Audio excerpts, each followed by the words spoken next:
लेकिन एक बार फिर से मुझे लग रहा है शम्स जी आपके ऊपर बड़े सारे सवाल उत्तराखंड को लेकर उठे हैं, उस पर 2 लाइन में जवाब दीजिए। अजय उपाध्याय जी, उसके बाद मैं फौरन आ रही हूँ, आपकी बात रह गई थी। शम्स जी जल्दी से। मैं कह रहा हूँ दूसरे सांसद हैं सईदुज्जमा, मुजफ्फरनगर से कांग्रेस के पूर्व सांसद हैं।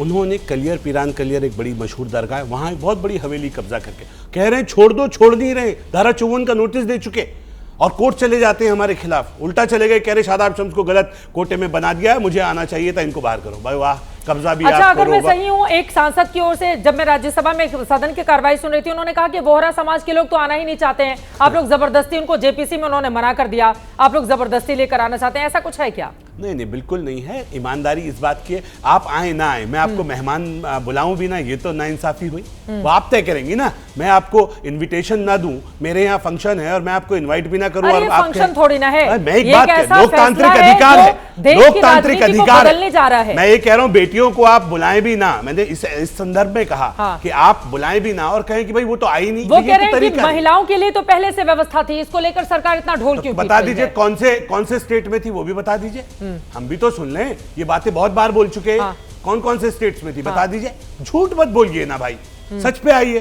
तो हम ये कह रहे हैं आज दिया जा रहा है कि 2 महिलाएं कम से कम, 2 से अधिक भी रखें, अनिवार्य कर दिया गया है, मिनिमम 2 तो रखनी पड़ेगी, आप 10 रख लो कोई दिक्कत नहीं, ये है ईमानदारी। आधी आबादी को आधी हिस्सेदारी तो मिले, तो ये ईमानदारी होनी चाहिए। अभी मैं देख रहा था असदुद्दीन ओवैसी कह रहे थे हमें 2म दर्जे का नागरिक समझ लिया, आज महसूस हो रहे हैं। उन्होंने बिल को भी सांकेतिक रूप से सहमत हूं, मैं उनसे सहमत हूं, क्योंकि राहुल गांधी जी हर विषय पे बोलते हैं, इस बार मुसलमान जो 100% वोट उन्हें देता है उसके विषय पे अजय उपाध्याय जी बोलेंगे, साबित कर दिया। सामने आ रही हूं। अजय उपाध्याय जी की बात रह गई थी, एक बार जल्दी से उनकी बात पूरी हो जाए। अजय उपाध्याय जी वो कह रहे हैं कि महिलाओं को लेकर पहले जो व्यवस्था थी वो अनिवार्य नहीं थी और उनको नहीं शामिल किया जाता था, बहुत 1-2 राज्य ऐसे थे जहां पर महिलाओं को बुलाया जाता था, अब ये व्यवस्था अनिवार्य कर दी गई है। अजय उपाध्याय जी, तो अगर आधी आबादी को वो हक दे रहे हैं तो उसका तो स्वागत किया जाना चाहिए। चित्रा जी 2 मेंबर बनाने की बात हो रही है। राजस्थान क्या भारत के बाहर का देश राज्य है क्या? ये लोग कौन सी बात कर रहे हैं? क्या पढ़ाई पढ़ के आए हैं? आरएसएस ने एक एक करके इनको समझा दिया है, वही बात रखनी है। अभी अफजल इमाम है, आप ही के चैनल पर मैं देख रहा हूं, सिया बोर्ड के चेयरमैन है, और अभिषेक जी यहां बैठे हैं, वो बताएंगे उनकी आपत्तियों को। क्या आपत्ति है? जेडीयू के हैं ना वो क्यों इतनी आपत्ति दर्ज करा रहे हैं? तो ये जो यहाँ सियासत करना है, इन लोगों को मंत्री एमएलए मिल जाए तो अलग बात है, लेकिन हकदार का हक मारने के लिए यहाँ बैठ करके झूठी यहाँ पे भ्रम फैलाने की राजनीति बंद करें। दूसरी बात, हाँ मैं जानता हूं ना, ये अच्छे आदमी है, सदाब भाई को मंत्री बना देंगी भाजपा, वो अलग बात है चित्रा जी। दूसरी बात, जेडीयू, टीडीपी और आरएलडी और एलजेपी, ठीक है कि सरकार मंत्री बनने का मौका मिले, जीत गई है। उपाध्याय जी आप यहाँ पर मंत्री नहीं बनना चाहते, कांग्रेस की सरकार बनेगी तो सबसे ज्यादा दावेदार आप ही होंगे, अगली लाइन में खड़े होंगे। अरे अच्छी बात है, आभार, आपको धन्यवाद, आपको धन्यवाद। पर मुखौटा जिस राज्य 1-2 राज्य में जहां कांग्रेस पार्टी की सरकार है, जिनके लिए लड़ रहे हैं, मैं कांग्रेस का हूं तो मुखौटा नहीं लगाया हूं। आप पत्रकार है तो आप पत्रकार की तरह रहे, और आपको भी मैं आशा करता हूं माइनॉरिटी नहीं है। अरे सुन रहा हूं केरला के अंदर आपके सबसे ज्यादा सांसद है, नहीं तब से आप 3 मिनट चित्रा जी आप इस पर न्याय कीजिए, बोलने दें तो 2 लाइन जल्दी से आप अपनी बात खत्म कर दीजिए, जल्दी से अजय जी। शशि थरूर भी बोल रहे हैं कि बिल में 2-3 बातें ऐसी हैं जिसकी मांग केरल में लगातार हो रही थी, अब शशि थरूर साहब भी आकर इनके पक्ष में खड़े हो गए, क्या कीजिएगा अजय जी आप? अरे मैं तो कह रहा हूं 16 संशोधन कांग्रेस पार्टी और जो वहां ज्वाइंट पार्लियामेंट्री कमेटी के लोगों ने रखी थी, उसमें से 16 में से आप 2 भी यदि मान लेते तो हमको अच्छा लगता। जेडीयू के साथियों ने भी रखी है, उसकी भी कोई मांग मान ली जाती, इसमें जानती है 2-3 बार फिर चिल्ला रहे हैं आप। अपने बारे में दोनों लोग बोलेंगे, ठीक है। अभी अभिषेक झा भी इंतजार कर रहे हैं और हाजिक साहब भी। मैंने बात चित्रा जी, यदि ये करना है डिबेट, तो चित्रा जी यदि ऐसे डिबेट करानी है तो डीएम को पूरी पावर नहीं देंगे, बोला था कि नहीं बोला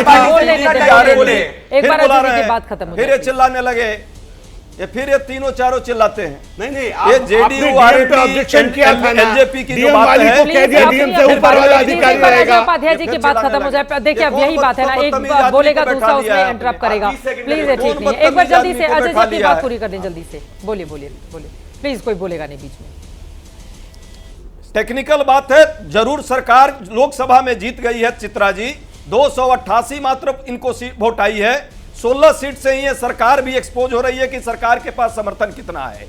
दूसरी बात, एलजेपी, आरजेडी और जो भी ये लोग थे, आरएलडी और जेडीयू, इनकी भी जो है मुखौटे खुल के आ गए कि ये दिखावे के कुछ है और खाने के कुछ है, हाथी के दांत इनके जो हैं। इसलिए इनके हमाम में कौन सही है और कौन नंगा है, ये पूरा जनता तो मेरी ऊपर है। अरे गिर गया, हार गए आप में भी। ऐसी 99 सीट आई का हमारी, आपकी तो कम आ गई। इसी बात पे अपनी अपनी बारी में उनकी बात नहीं हो पाएगी। मुझे कैसे अभिषेक झा, मैं आ रही हूँ फौरन आ रही हूँ। अभिषेक झा जी बहुत देर से हैं, हाजी साहब भी स्टूडियो में है, दोनों की एक एक टिप्पणी ले लेती हूँ। आधे घंटे से ज्यादा का वक्त गुजर चुका है। अभिषेक झा जी, वो कौन सा जादू कर दिया है नरेंद्र मोदी की सरकार ने कि आप लोग भी इतने ज्यादा पलट गए? मुसलमानों के वोट भी चाहिए और वक्फ बोर्ड के प्रोजेक्टेड लोग हैं। ठीक है सर, अब जवाब ले लेती हूँ। वो कह रहे हैं मुखौटे थे जो खुल गए हैं आप लोगों के। अभिषेक झा जी, एकदम बेबुनियाद बात है चित्रा जी। इससे पहले भी आपने कई उदाहरण देखे हैं सदन के अंदर, सदन के बाहर, कि हम लोगों की अलग अलग राय रही है, चूंकि हमारी पार्टियां अलग अलग। लेकिन वक्फ बिल पर इतना हाय तौबा मच रहा है। कल भी हम लोग डिबेट कर रहे थे इस पूरे इशू पर। क्या वक्फ बिल में जो संशोधन हुए हैं उसके माध्यम से मुस्लिम समाज के लोग जो भी अपना धार्मिक काम करते थे उस पर कोई रोक टोक हुई है, कोई बंदिश हुई है, कोई पाबंदी हुई है? नहीं ना भाई। वक्फ का काम है गरीब मुसलमान तबके के जो लोग हैं, जो महिलाएं हैं, जो बेवा हो चुकी हैं, जो मजलूम है, जो लोग मरहूम हो गए, उनके पीछे के लोग जो भटक रहे हैं, जो तरस रहे हैं कि उन तक सुविधाएं कैसे पहुंचे, वो कल्याणकारी काम करना वक्फ बोर्ड का काम है। अब इसकी खिलाफत लोग क्यों कर रहे हैं लगातार? क्योंकि इनको लगता है कि इनका पॉलिटिकल एजेंडा नहीं सेट हो पाएगा, पहला मसला ये है। और दूसरा मसला, इनको लगता है कि भाई जिन भी माध्यमों से इनको अनैतिक लाभ होता था वक्फ बोर्ड के माध्यम से वो रुक जाएगा। मुद्दा यही है कि वक्फ का काम है कल्याणकारी योजनाओं का क्रियान्वयन, और जिस तरह सरकार विभिन्न तबकों के लिए काम करती है, वक्फ बोर्ड मुस्लिम तबके के लिए काम करता है। आप सर्वे करा ही रही होंगी, आपका चैनल सर्वे करा रहा होगा। किसी भी गरीब तबके के मुसलमान से जाकर पूछिए उनके घर में लोग कितने खुश हैं। हाँ, वो अलग बात है कि ये लोग पूरा प्रयास कर रहे हैं एक नैरेटिव सेट करने का कि ये हिंदू मुस्लिम की बात हो चुकी है, जबकि ये लड़ाई स्वाभाविक तौर पर उन दो तबकों के बीच में है। एक तबका जो वक्फ की संपत्ति पर कब्जा करके उसका नैतिक लाभ लेना चाहता है, और एक तबका जो निरीह है, जिसको योजनाओं का लाभ मिलना चाहिए, वक्फ के द्वारा जो भी चीजें होती हैं उनका लाभ मिलना चाहिए।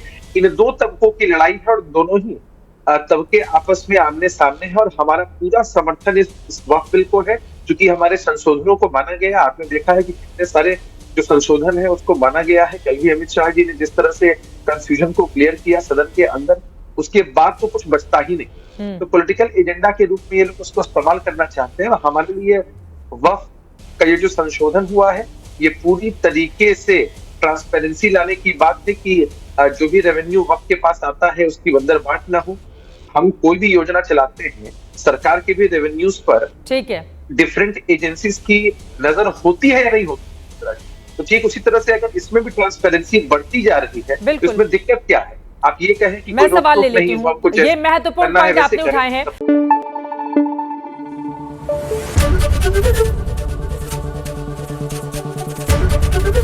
एबीपी न्यूज आपको रखे आगे।